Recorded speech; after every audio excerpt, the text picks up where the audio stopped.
स्वागत है आपका हमारे चैनल कहानी वाला में। अगर आप इस चैनल पर नए हैं तो चैनल को सब्सक्राइब करना मत भूलिएगा।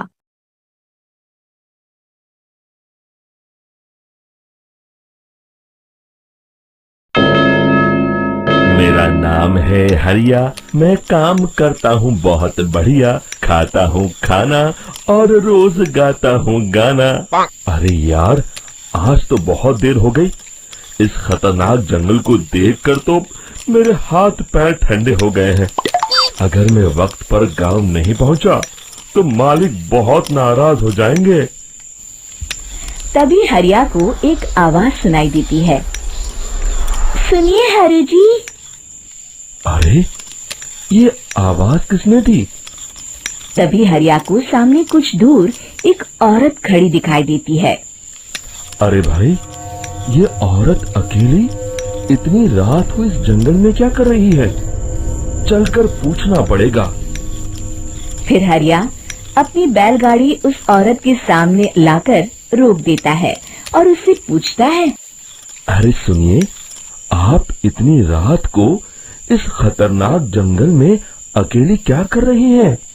तभी वो औरत मीठी आवाज में कहती है, अरे हरु जी, आप आ गए।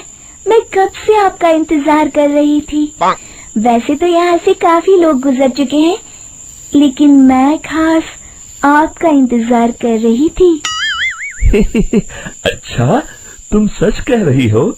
मुझे तो यकीन नहीं हो रहा है। वो क्या है ना, आज तक किसी ने मुझसे इतने प्यार से बात नहीं की। हाँ हाँ हरु जी, मैं सच कह रही हूँ। अब देर मत करिए और जल्दी से मुझे मेरे घर तक छोड़ दीजिए।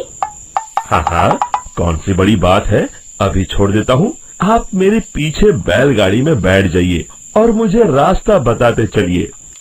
फिर वो औरत हरिया की बैलगाड़ी में बैठ जाती है और हरिया बैलगाड़ी हाँकता हुआ आगे चल पड़ता है। फिर उस औरत के बताए हुए रास्ते पर चलते चलते हरिया बैलगाड़ी लेकर एक काली गुफा के आगे आकर रुक जाता है। हरिया उस औरत से पूछता है, हाँ देवी जी, आपका घर कहाँ है? यहाँ तो एक गुफा के अलावा और कुछ नहीं है। तभी अचानक वो औरत हवा में उड़ने लगती है। देखते ही देखते उसका सुंदर रूप एक डरावनी चुड़ैल में बदल जाता है और वो जोर जोर से हंसती है। अरे तू तो एक नंबर का बेवकूफ निकला। तू तो बड़ी आसानी से मेरी बातों में आ गया। अरे मर गया रे, ये तो एक चुड़ैल है। हे भगवान बचा ले, ये तो बड़ी डरावनी दिखाई दे रही है। और फिर अगले ही पल हरिया की बैलगाड़ी में रखा सारा सामान हवा में उड़ता हुआ उस काली गुफा के अंदर चला जाता है और वो चुड़ैल भी उस गुफा के अंदर जाकर कहीं गायब हो जाती है। हरिया ये नजारा देख बुरी तरह घबरा और परेशान हो जाता है। अरे, ये चुड़ैल तो मेरा सारा सामान लेकर गुफा में गायब हो गई। अब क्या होगा? अगर मैं गांव खाली हाथ गया तो मालिक मेरी अच्छी खबर लेंगे। मेरी इस बात का कोई यकीन भी नहीं करेगा। फिर आखिर वही हुआ। हरिया के मालिक चंपक सेठ को हरिया की किसी भी बात पर रत्ती भर भी यकीन नहीं हुआ। चंपक सेठ को लगा हरिया झूठ बोल रहा है और उसने ही लालच में आकर सारा सामान हड़प कर लिया है। फिर हरिया को बेईमान समझकर चंपक सेठ उसे काम से निकाल देता है। अगले दिन अपनी दुकान में परेशान बैठा चंपक सेठ गुस्से में बड़बड़ाता है। अरे, दुकान में तो सामान बिल्कुल भी नहीं है।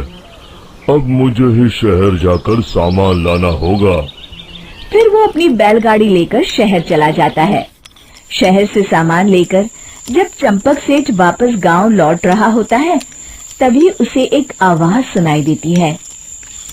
चंपक जी, ओ चंपक जी। अरे, ये तो कोई मेरा नाम लेकर मुझे पुकार रहा है। फिर उस रास्ते में वही औरत खड़ी दिखाई देती है। फिर क्या था, हरिया की तरह चंपक सेठ भी उस औरत के पास अपनी बैलगाड़ी लेकर जाता है और वो भी उसकी चिकनी चुपड़ी बातों के मोह जाल में फंस जाता है। फिर चुड़ैल उसे भी अपनी गुफा तक ले जाती है और उसका सारा सामान लेकर गुफा में गायब हो जाती है। बेचारा चंपक सेठ लाचार होकर खाली हाथ गांव लौट आता है। फिर ये उस जंगल में रोज की बात हो जाती है। जो कोई भी शहर से कुछ लेकर गांव की तरफ लौटता, वो चुड़ैल उसे बेवकूफ बनाकर उसका सारा सामान लेकर गुफा में गायब हो जाती। एक दिन हरिया एक लकड़हारे को उसी जंगल की तरफ जाते हुए देखता है। फिर हरिया उसे रोकते हुए कहता है, अरे भाई, क्यों अपनी मौत को दावत दे रहे हो? मेरी बात मानो, आगे जंगल में मत जाओ, वहाँ एक बड़ी भयानक चुड़ैल रहती है। लकड़हारा हरिया की बातों को नजरअंदाज करते हुए कहता है, अरे भाई, मुझे पहले ही बहुत देर हो चुकी है, मुझे जाने दो भाई। शाम तक लकड़ियाँ काट कर शहर के बाजार में बेचना है। तुम अपनी ये कहानी किसी फुर्सत में बैठे इंसान को सुनाओ, मैं तो चला। इतना कहकर लकड़हारा वहाँ से आगे जंगल की तरफ चला जाता है। फिर अगले दिन गांव के मुखिया के घर के बाहर बहुत सारे लोग जमा हो जाते हैं। तभी हाथ में कुल्हाड़ी लिए खड़ा लकड़हारा कहता है, अरे मुखिया जी, अब आप ही हमें बचाइए उस जंगल वाली चुड़ैल से। हमारा सारा काम तो शहर से ही होता है। अरे मुखिया जी, उस चुड़ैल की वजह से तो मैं पूरी तरह बर्बाद हो गया हूँ। हम सबको मिलकर उस चुड़ैल का कोई इलाज करना पड़ेगा। तभी भीड़ में खड़ा वीरा कहता है, आप लोग चिंता मत करिए, कल से वो चुड़ैल किसी को नहीं लूट पाएगी। मेरे पास एक बहुत अच्छी तरकीब है। तभी चंपक सेठ उसका मजाक उड़ाते हुए कहता है, अरे तेरा नाम वीरा है तो क्या हुआ? तूने अभी उस चुड़ैल को देखा नहीं है?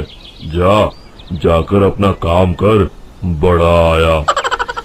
तब मुखिया जी कहते हैं, नहीं चंपक सेठ, मुझे लगता है हमें इस लड़के को एक मौका देना चाहिए।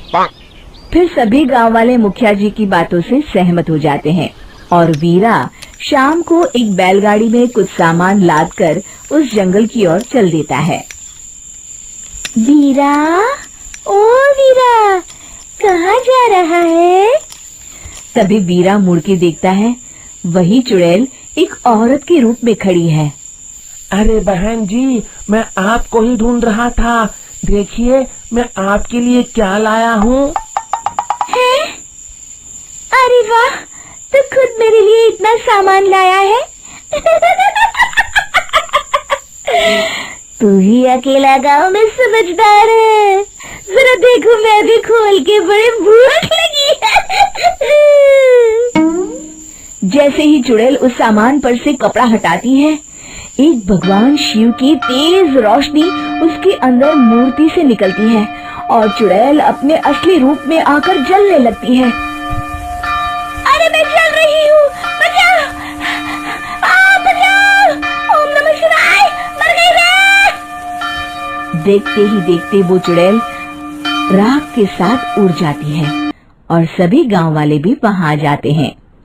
शिक्षा बुराई पे सदा अच्छाई की हमें ही उम्मीद जीत है कि होती है। आपको हमारी ये कहानी पसंद आई होगी। कृपया हमारे चैनल को सब्सक्राइब करें और सभी अपडेट्स के लिए बेल आइकन जरूर दबाएं। और हाँ, वीडियो लाइक और शेयर करना मत भूलिएगा। Bye bye.